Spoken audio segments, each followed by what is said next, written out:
서바냐서는 BC 630년경에 활동했던 선지자입니다. 왜 제가 연도를 말씀드리는가 하면 유다의 멸망이 BC 586년입니다. 망하기 전에 활동했던 선지자이고 또 서바냐 선지자가 활동했던 시대는 그렇기 때문에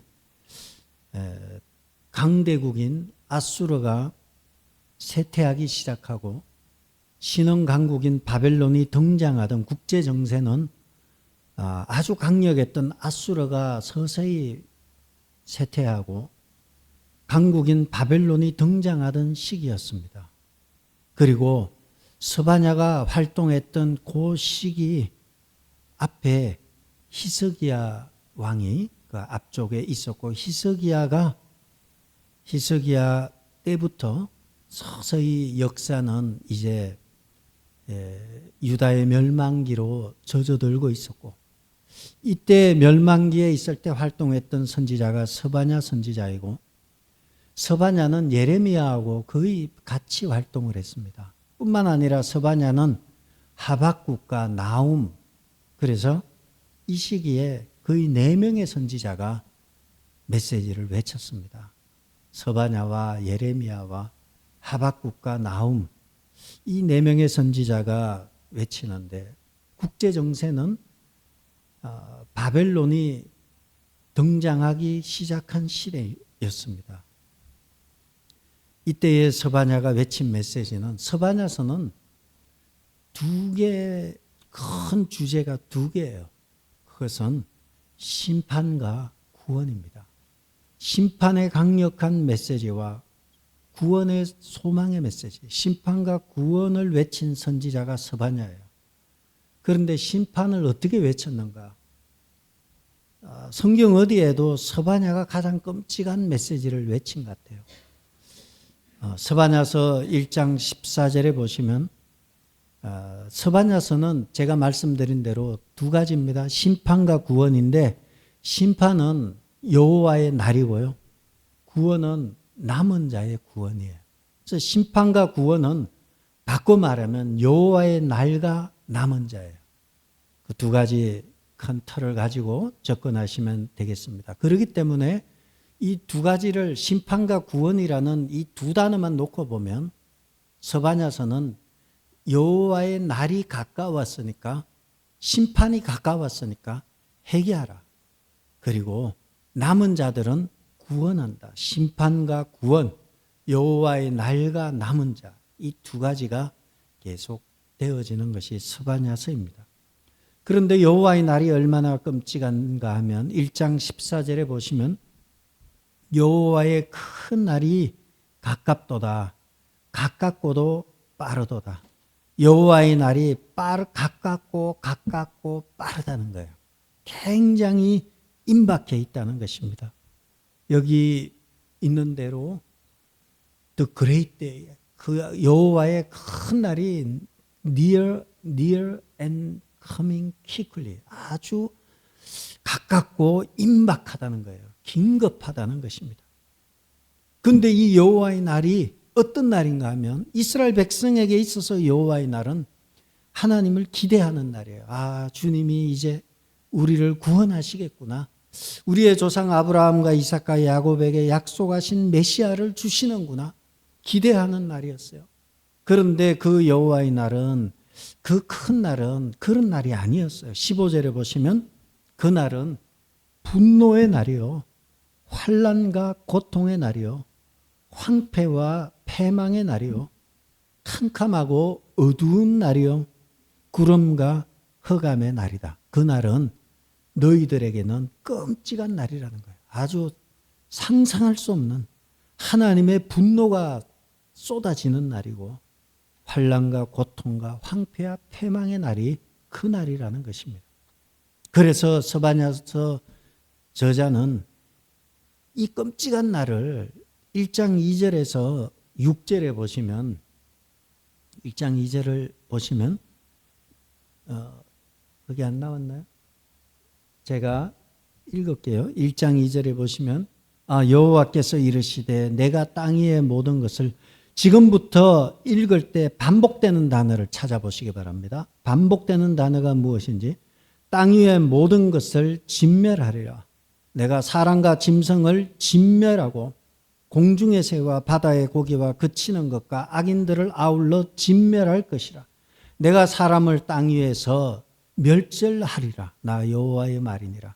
4절에 내가 유다와 예루살렘의 모든 주민을 위에 손을 펴서 남아있는 바알을 그곳에서 멸절하며 그마림이란 이런가 및 제사장들을 아울러 멸절하며 5절에 또 지붕에 있는 하늘의 무별에게 경배하는 자들과 경배하며 여호와께 맹세하면서 말감을 가리켜 맹세하는 자들과 여호와를 배반하고 따르지 아니한 자들과 찾지도 아니하며 구하지도 아니한 자들을 멸절하리라.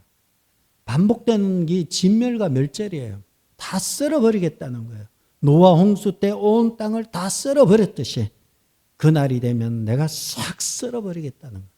진멸하고 땅 위에 있는 모든 것들, 사람과 공중의 새와 바다의 고기와 그리고 모든 것을 진멸하고 멸절하겠다. 그날은 너희들이 할렐루야 하면서 주님이 오시네 하고 기뻐하는 날이 아니라 그날은 파멸의 날이라는 것입니다.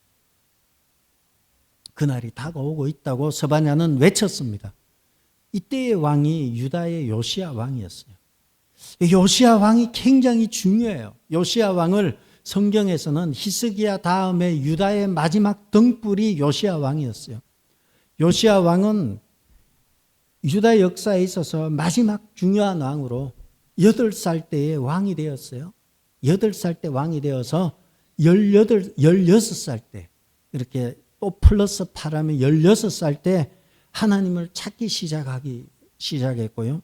20살이 되었을 때는 죄를 회개하고 죄를 제거하는 일을 해요. 그렇게 요시야 왕은 16살에서 20살 때까지가 무언가가 대단히 그를 끌고 갔던 거예요. 16에서 20살 때까지.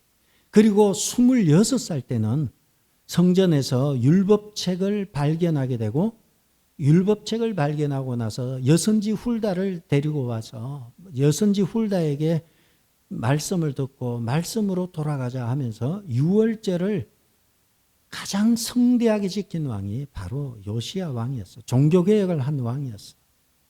그리고 39살에 머깃도 전투, 아마겟돈 전투에서 장렬하게 이렇게 전사를 하게 되죠.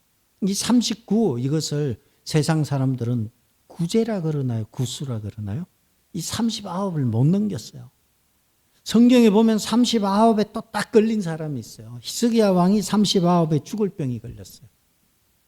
그래서 기도해서 15년이 연장을 해서 54살에 그가 이제 죽게 되죠. 어쨌든 요시야 왕도 39이고 히스기야도 이 39에 둘 다 이렇게 죽을 상황에서 처하게 되죠.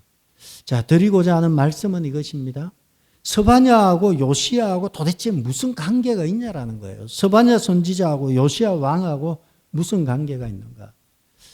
요시야 왕이 초기에 16살에서 20살 때에 스바냐와 관계가 있다고 보는 거예요. 구약학자들은 스바냐가 요시야가 16세에서 20세 사이에 우상을 제거하고 본격적인 종교개혁을 할 수 있는 자극을 준 인물이 스바냐라는 거예요. 그리고 이 스바냐 요시야 왕의 말기로 가면 하박국이 등장을 해요. 그래서 요시야 왕의 전반기에는 스바냐, 마지막에는 하박국이 있고 하박국하고 나훔하고는 또 동시대에 유다에서 활동했던 선지자입니다. 이와 같이 신앙이라는 것은 혼자 되지 않아요. 누군가가 옆에 있고 계속해서 불을 지펴주는 거예요. 여러분의 신앙도 내 혼자서 성경 보면서 되지 않아요. 말씀을 통해서 옆에서 누군가 계속 교제를 나누고 자극이 주어지는 것입니다. 그러면서 나아가는 거예요. 요시야의 종교개혁은 스바냐 선지자가 깊이 관여되었고 뿐만 아니라 요시야 때 4명의 선지자가 등장하므로 스바냐는 그 일을 감당할 수 있었던 것입니다. 도대체 그렇다면 이 요시야 종교개혁, 지금 스바냐서는 요시야의 종교개혁이 일어나기 전이에요. 그래서 스바냐의 이 여호와의 날에 대한 멸절과 진멸의 날을 들었고, 그래서 요시야 왕은 종교개혁을 했다고 보는 거예요. 그래서 이 스바냐는 요시야의 종교개혁 전에 쓰여졌던 것으로 봅니다. 그렇다면 요시야의 종교개혁 전에 어떤 일이 있었는지 5절에 보시면 1장 5절입니다. 지붕에서 하늘의 무별에게 경배하는 자들과 경배하며 여호와께 맹세하면서 말감을 가리켜 맹세하는 자들과, 이것이 말하는 것은 하늘의 무별에게 경배하는 것. 이거는 우리 조상들이 옛날에 물을 떠다 놓고 장독대에 물을 떠다 놓고 하는 일월 성신이라 그래. 해와 달과 별들 일월 성신을 섬기고 경배하면서 또 한편으로 여호와께 맹세하면서 말감을 가리켜 맹세하는 자들. 별들에게도 섬기고 여호와도 섬기고, 말감이라는 것은 몰렉이라는 암몬 자손의 가증한 우상이에요. 이 말감과 몰렉이 뭔 관계가 있냐 말할 수 있죠. 히브리어나 고대 언어는 자음이 중요해요. 말감, 몰렉, 자음이 중요해요. 여기서 암몬 자손의 가증한 우상으로 인신제사로 악명 높았던 것이 몰렉이에요. 이 몰렉과 관련된 것으로 보는 거죠. 그러니까 하나님도 섬기고요, 또 인신제사를 하는 몰렉도 섬기고, 또 밤 되면 일월 성신에게, 낮에는 해와 밤에는 별들에게 또 빌기도 하는 혼합 종교가 당시에 있었다는 것입니다. 뿐만 아니라 우상 숭배뿐만 아니라 당시에는 제가 지난주에 말씀드린 대로 사법 정의와 공의에 대한 이야기, 사법적인 정의, 법이 제대로 집행되지 않았고, 공의는 회복적인 정의로 하나님의 정의예요. 하나님의 공의는 사법적인 거하고 달라요. 우리 주위에 가난하고 병들고 어려운 자들에 대한 관심이 없었던 시대예요. 우상 숭배와 사법적인 정의와 회복적인 정의가 사라진 거기에 대해서 하나님은 화가 잔뜩 나신 거예요. 그래서 여호와의 날, 심판의 날이 임할 것이다. 이 땅을 멸절시키고 썰어버리겠다. 스바냐 선지자를 통해서 하나님께서 말씀하셨습니다. 그것이 심판에 대한 메시지예요. 그렇다면 오늘 우리가 읽은 메시지는 구원에 대한 메시지. 하나님은 심판만 외치는 것이 아니라 항상 구원의 메시지도 외칩니다. 그 구원의 메시지 14절을 보시면, 시온에 따라 노래할지어다. 이스라엘아 기쁘게 부를지어다. 예루살렘에 따라 전심으로 기뻐하며 즐거워할지어다. 반복되는 것이 무엇입니까? 노래하고 기쁘게 부르고 또 기뻐하며 즐거워하는데, 전심으로 온 마음을 다해서 기뻐하고. 아니, 지금 기뻐할 상황 아니에요. 지금은 이 심판의 메시지가 너무 강해요. 어떻게 해야 되지? 이거 하나님의 진노가 막 쏟아질 것 같은데 어떻게 해야 되지? 그런데 시온의 딸들, 이스라엘들은 노래하고 기뻐하며 즐거워하고 마음을 다해서 즐거워하라는 것입니다. 스바냐는 처음에는 우울하게, 심판의 메시지로 우울하게 시작하지만 이제 그는 찬양하고 있는 것입니다. 왜 찬양을 할까요? 스바냐는 왜 이 상황에서 이렇게 기뻐하고 즐거워하고 찬양하고, 아니 지금 찬양할 상황이 아닌데 지금 전쟁의 얘기가 막 곳곳에서 터지고, 지금 난리와 난리의 소문이 듣고 처처의 기근과 지진이 일어나고 전쟁은 언제 끝날지도 모르고, 아니 이런데 무슨 노래를 하고 찬양을 하고, 지금 세상이 어떻게 돌아갈지, 물가는 오르고 있고 한 치 앞도 할 수 없는 상황인데 막 기뻐하고 즐거워하고 노래하라는 거예요. 왜 그렇습니까? 시인은 분명한 것을, 그는 분명한 것을 알아는데 그것은 무엇인가 하면 따라해 볼까요? 하나님이 통치하신다. 하나님이 통치하신다는 근본적인 확신이 생기기 시작하는 거예요. 이 모든 것은 세상이 부조리하고 문제가 있어 보여도 궁극적으로 하나님의 손 안에 있으며 세속 역사는 기독교 교회 역사에 포함되어 있다는 걸 알기 때문에 하나님 안에 붙어 있는 것이 가장 안전하다는 걸 안 거예요. 그래서 하나님 안에 있는 것이 이것이 복이구나. 15절에 보시면 여호와가 내 형벌을 제거하였고 내 원수를 쫓아냈으며 이스라엘 왕 여호와가 내 가운데 계시니 다시는 화를 당할까 두려워하지 아니할 것이라. 이스라엘 왕 여호와가 내 가운데 계신다. 가운데 계신다 이러니까 이게 좀 혼돈스러워요. 그런데 시내산에서도 마찬가지고요. 가운데 계신다 이거보다는 함께 하신다는 거예요. 여호와께서 너와 함께 하신다는 거예요. 임마누엘로 하나님이 너와 함께 하신다는 거예요. 주께서 하나님이 너와 함께 하시기 때문에 두려워 말고 놀라지 말라는 거예요. 두려워 말라, 놀라지 말라. 내가 너의 하나님이 되고 내가 너와 함께 하겠다는 그 약속처럼 스바냐는 지금 어떤 환난과 멸절의 상황과 어려움이 온다 해도 이스라엘 왕 여호와가 나와 함께 하시기 때문에 나는 염려하지 않겠다는 것입니다. 뿐만 아니라 17절에서도요. 너의 하나님 여호와가 너의 가운데 계시니 그렇지만 이 또한 함께 하신다는 거예요. 그가 함께 하시니 구원을 베푸실 전능자시라. 그는 구원을 베푸실 전능자. 전능자는 엘샤다이라 그래요. 그런데 영어는 마이티 워리어라고 전사예요. 주님이 능력 있는 전사예요. 막 앞에 긴 칼을 들고 전투를 하는데 맨 선봉에 서서 큰 칼을 들고 가는데 막 다 물리치고 가는 워리어라는 거예요. 전사예요. 그는 우리에게 구원을 끄집어내어서 구원을 베푸실 전능자시다. 그로 말미암아 기쁨을 이기지 못하시며 그가 너로 말미암아 기쁨을 이기지 못하시고 너를 사랑하시며 너로 말미암아 즐거이 부르며 기뻐하신다.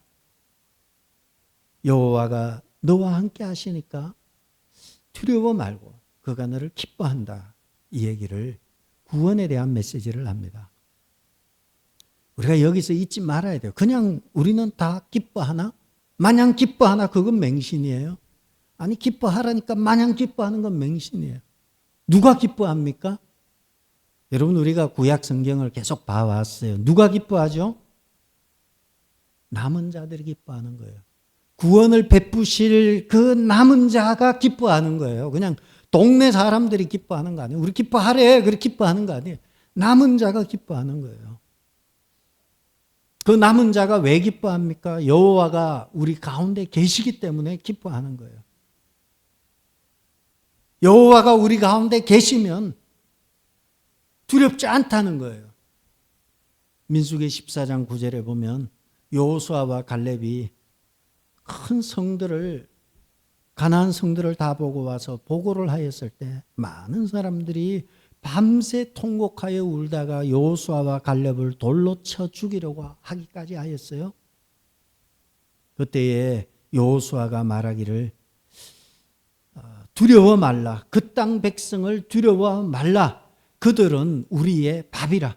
여호와는 우리와 함께 하시느니라. 여호와는 우리와 함께 하시느니라. 너의 하나님 여호와가 우리 가운데 함께 하시느니라. 그렇기 때문에 보이는 것, 잡히는 것에 두려워하지 말라는 거예요. 여호와가 우리와 함께 하신다는 거예요. 스바냐가 지금 말하고 있는 것은 두려워 말라는 거예요. 여호와가 너의 가운데 계신데 그 여호와는 구원을 베푸시는 전능한 전사라는 거예요. 전능한 전사이시며 그 여호와께서 우리를 보면서 우리는 남은 자예요. 기쁨을 이기지 못하고 사랑하신다는 것입니다. 그러므로 우리가 기뻐해야 될 이유, 기뻐해야 될 근거는 여호와께서 우리와 함께 하신다는 것입니다. 그렇다면 여호와께서 우리와 함께 하시는 자의 삶의 태도는 16절에 나와 있습니다. 그날에 사람이 예루살렘에 이르기를 두려워하지 말라. 시온아 내 손을 너릇들이지 말라. 두려워 말고 내 손을 너릇들이지 마라. 손을 너릇들인다는 것은 파김치를 말하는 거예요. 기력이 다하고 완전히 지쳐 있는 상태. 그거 하지 말라는 거예요. 어떤 상황 가운데서도 내 손을 너릇들이지 말고 어떤 상황 가운데서도 두려워하지 말라는 것입니다. 때로는 견디기 어려운 일이 오고 살아갈 용기가 없다 할지라도 손을 너릇들이지 말고 두려워하지 말라는 거예요. 왜냐하면 여호와께서 너희 가운데 계시기 때문에, 여호와께서 너와 함께 계시기 때문에 손을 너릇들이지 말고 두려워 말라는 것입니다.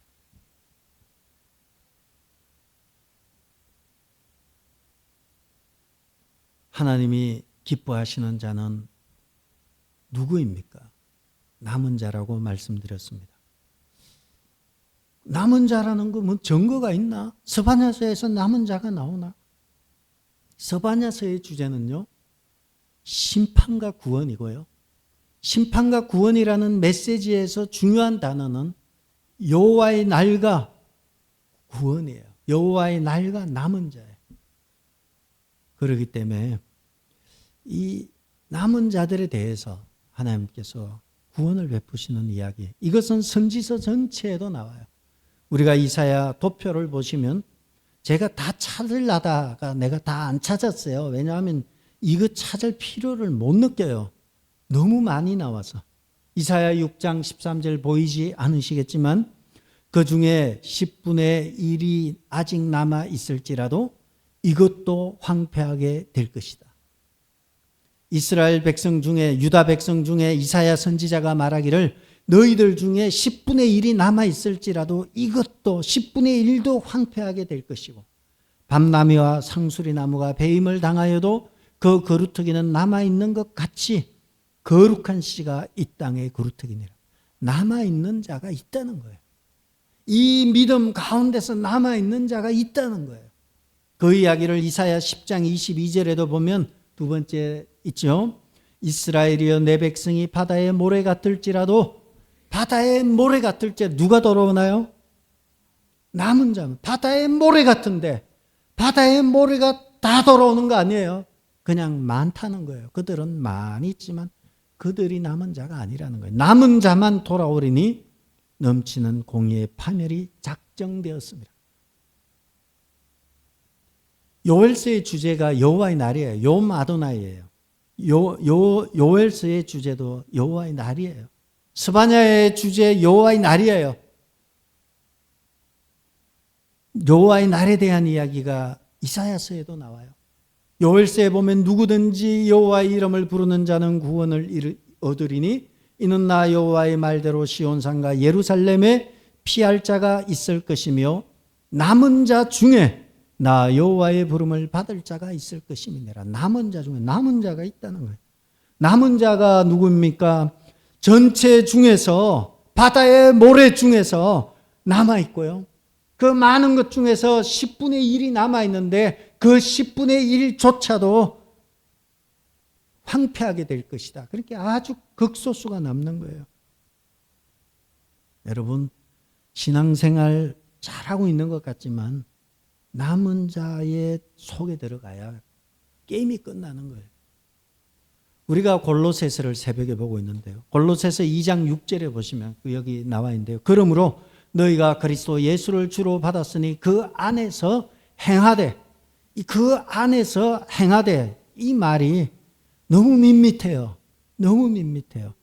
그리스도 예수를 주로 받았으니까 그 안에서 행하다는 것은 continue to live your lives in Him. 끝까지 살아가라는 거예요. 너의 삶을 그리스도 안에서 그냥 끝까지 살아가라는 거예요. continue 하라는 거예요. 그 안에서 행하되지만 원래는 그 안에서 끝까지 살아가는 사람, 바로 그 사람이 남은 자예요. 한번 믿고 말고 이런 차원이야. 끝까지 가는 사람.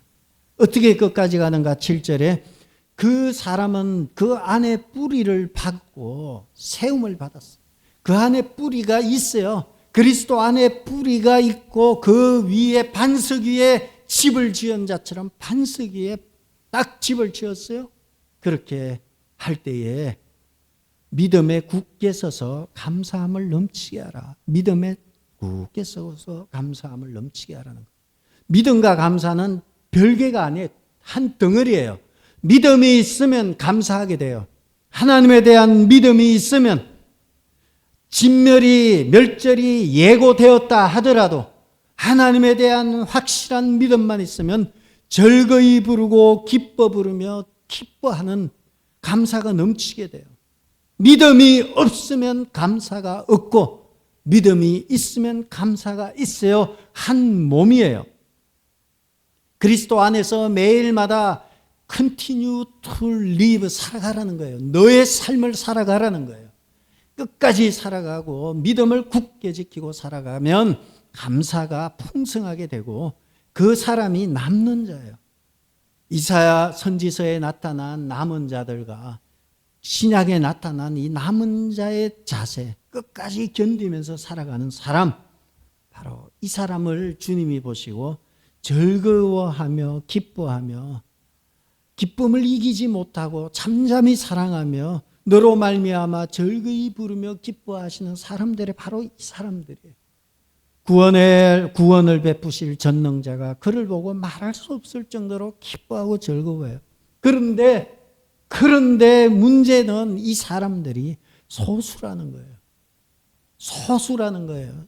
10분의 1이 남았을지라도 10분의 1도 황폐하여질 것이고 밤나무와 상수리나무가 배임을 당하고 남은 거룩한 씨, 그것이 남은 자 소수라는 거예요.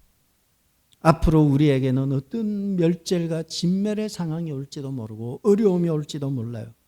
그러나 어떤 상황에 처했든 끝까지 견디는 자 되어야 하는 것입니다. 견디고 버티며 믿음과 감사로 살아가는 자들에게 그들을 보시고 하나님은 기뻐하시고요. 하나님은 춤을 추시고요. 잠잠히 사랑하시며 즐거워하고 기뻐하신다 나옵니다. 현재 여러분의 삶이 아무리 고통스럽고 어렵다고 해도요. 하나님에 대한 믿음을 가지고 굳게 서서 continue to live 여러분의 삶을 끝까지 견디면서 살아갈 때 하늘에 소망을 두고 두려워하지 말고 하나님이 우리와 함께 하시면 능히 이기리라. 그들은 우리의 밥이라 하고 전진하고 전진하며 나아갈 때 하늘에서는 잔치가 벌어져요. 아이가 목을 들고 아이가 두 발로 손잡이를 잡고 일어서서 걸을 때 아버지 엄마가 기뻐하듯이 하늘에서는 춤을 추십니다. 하나님이 즐거이 기뻐하며 즐거워하는 한 걸음 한 걸음 일어서서 걸어갈 때마다 하늘에서는 잔치가 열립니다. 왜냐하면 바다의 모래와 같이 다 쓰러져 가고 있고 많은 사람들이 10분의 9가 황폐화되고 그 남은 10분의 1조차도 황폐화되는 세상에 살아가는 우리가 힘을 내어서 전진하면서 한 걸음 한 걸음 나아갈 때 하늘에서 주님이 춤을 추십니다. 어떻게 춤을 추시는가 하면 덩실덩실 춤을 추십니다. 하나님을 춤을 추시게 하는 여러분 되시기를 주의 이름으로 축복합니다. 기도하겠습니다. 아버지 하나님, 마지막 때에 많은 사람들이 떠나가고 또 떠나가는 시대에 말씀에 굳게 서서 든든하게 서서 전진하고 전진하며 우리의 삶을 믿음으로 감사함으로 버텨내고 견디며 승리하며 살아가는 저희들 되게 도와 주옵소서. 예수님의 이름으로 기도드렸습니다. 아멘.